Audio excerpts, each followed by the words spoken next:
গরিবের আলু পোস্ত রেসিপি কম খরচে বাড়িতে এইভাবে বানিয়ে ফেলো। পোস্তর অনেক বেশি দামের কথা ভেবে যারা পোস্ত খাওয়া ছেড়ে দিয়েছো, এই ভিডিওটা তাদের জন্য।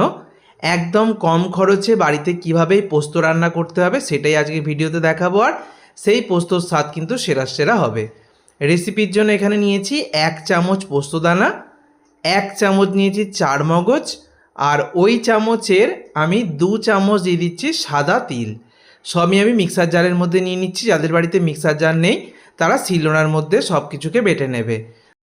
প্রথমে কোনো রকম জল না দিয়েই আমি মিক্সার জারের মধ্যে ঘুরিয়ে আগে গুঁড়ো করে নিলাম। তারপরে একটা কাঁচা লঙ্কাকে আমি দিয়ে দিচ্ছি, আর দিয়ে দেব লবণ। এবার লবণ আর কাঁচা লঙ্কা দেওয়ার পর দিয়ে দিচ্ছি জল। এবার সব কিছুকে আবারও একবার ঘুরিয়ে আমি পেস্ট বানিয়ে নেব। এইভাবে প্রথমে শুকনো 3টে উপকরণকে গুঁড়ো করে নিতে হবে মিক্সার জারের মধ্যে ঘুরিয়ে, তারপর জল, কাঁচা লঙ্কা আর লবণ দিয়ে ঘুরিয়ে আমি পেস্টটা রেডি করে রেখে দিলাম। এবারে আমি কড়াইতে দিয়ে দিচ্ছি সর্ষের তেল। সর্ষের তেলটা গরম হয়ে গেলে প্রথমেই দিয়ে দিচ্ছি কালো জিরে ফোড়ন, আর দিয়ে দেব শুকনো লঙ্কা। 2টো শুকনো লঙ্কা এখানে দিয়ে দিলাম। এবারে আমি দিয়ে দিচ্ছি এখানে সামান্য একটু হলুদ গুঁড়ো।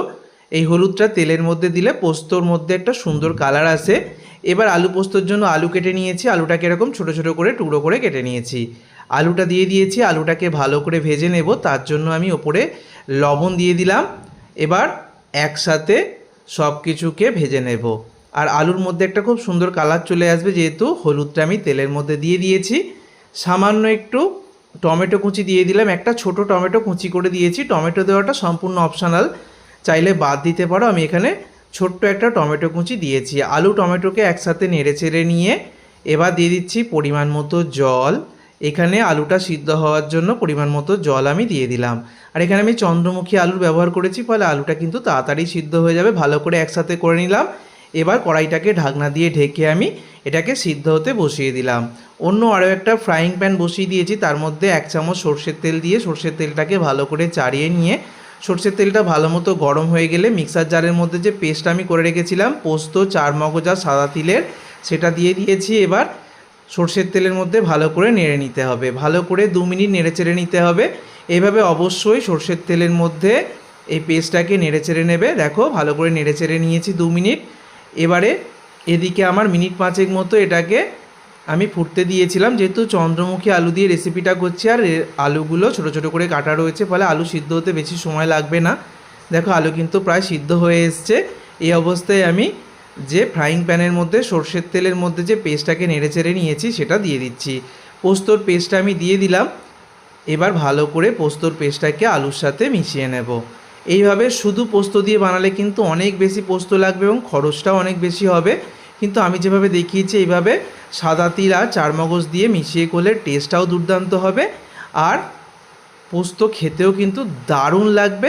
খেয়ে কেউ বুঝতেই পারবে না যে এটা পোস্ত ছাড়াও পোস্তর সঙ্গে চারমগজ আর সাদা তিল দিয়ে বানানো হয়েছে। আমি এখানে ওই মিক্সার জারটা ধুয়ে একটু জল দিয়ে দিয়েছি, আর স্বাদমতো লবণ, চিনি, আর এখানে 4-5টা কাঁচা লঙ্কাকে চিড়ে দিয়ে দিলাম। এবার সব কিছুকে একসাথে নেড়ে চেড়ে নিচ্ছি।